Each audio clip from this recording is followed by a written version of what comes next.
Hello and welcome. This is the Market Wrap. We are looking at some amount of weakness seeping as far as the markets are concerned. However, the Nifty holds on to the 10,000 mark for now, with resistances building up at the 10,500 level. But the real question is, can we expect correction, or are we expecting, well, buoyancy with respect to benchmark indices and broader market indices as well? Well, for that, we are in conversation for now with Mitesh Dalal.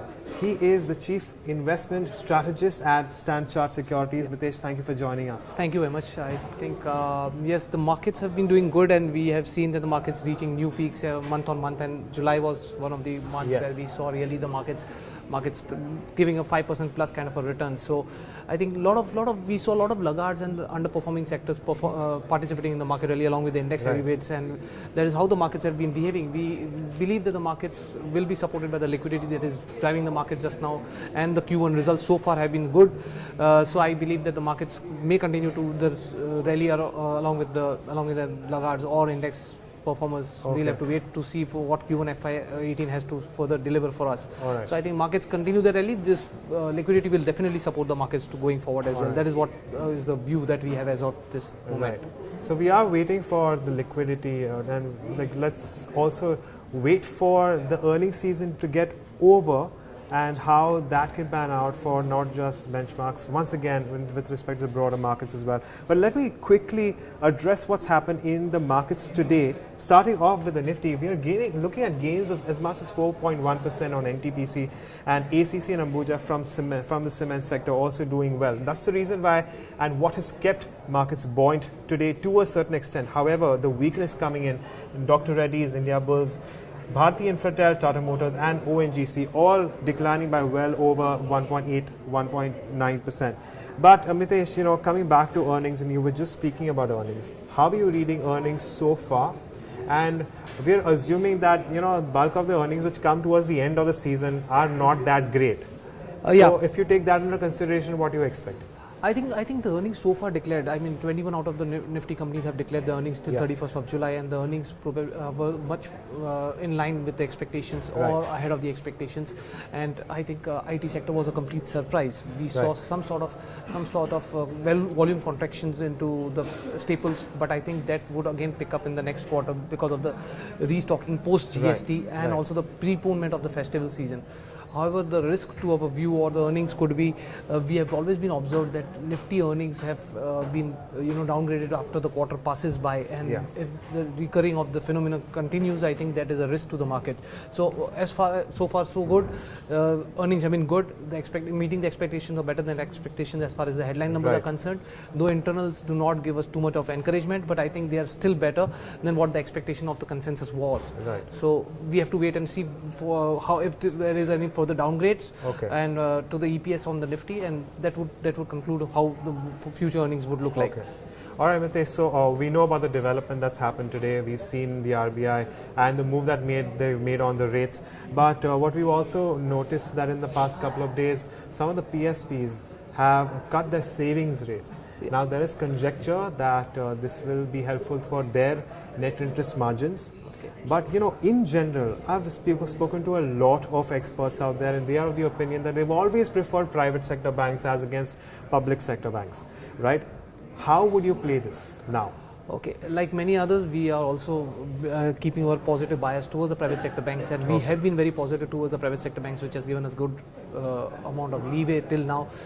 Even today, we are more focused towards private sector banks, which has a retail loan book, and for public sector banks, something that we are keeping in mind or we are focusing on is the NPA resolution, which the RBI is trying to bring in, which is a good sign, which could protect the downside for the PSBs as the time being. And as you rightly said, but the upside would come only after the growth of the loan books. Okay, so we have to see how the loan books grow, then we'll look into the margins and everything. First, we have to look at the loan book growth. I think once the loan book grows, we'll have to wait for the Q1 FY18 numbers also as well to come to see how much slippages are there, which were already there in the declared, or there are fresh slippages. So this all will tell us what the PSBs are going to do going forward. PSBs, I mean public sector banks, what they're going to do going forward. Okay. So, well, that's the view coming in as far as the banking industry goes, but let's also take a look at what's happening in the broader markets. Now, as far as your market breadth is concerned, it's negative for now. We're looking at, well, nearly one gainer for two losers.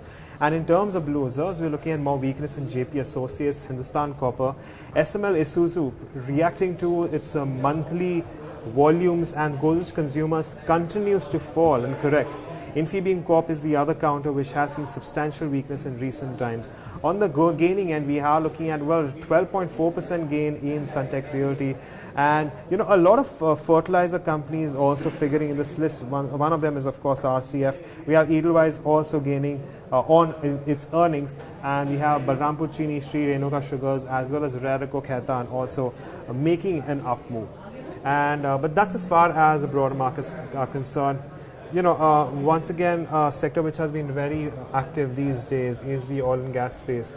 Not only because of the kind of consolidation that we're looking in ONGC and HPCL, there is conjecture that there could be more, mergers and acquisitions in this place. Okay. Is this preferable for minority shareholders? If you were a shareholder of something like an ONGC or an HPCL, and I understand that you cannot talk stock specific, but when you consider some of these, stocks in general. So I would like to rather give a sectoral outlook on OMCs or oil and gas sector. We are very positive on the OMCs because of the leverage to the economic activity. At the same time, the GST-led transportation benefit that they would get because of the economic activity also picking up on this, and therefore we are positive on the OMCs. We have seen the margins, rather marketing margins being better for most of the companies in the past, as well as in some of the results which have been declared.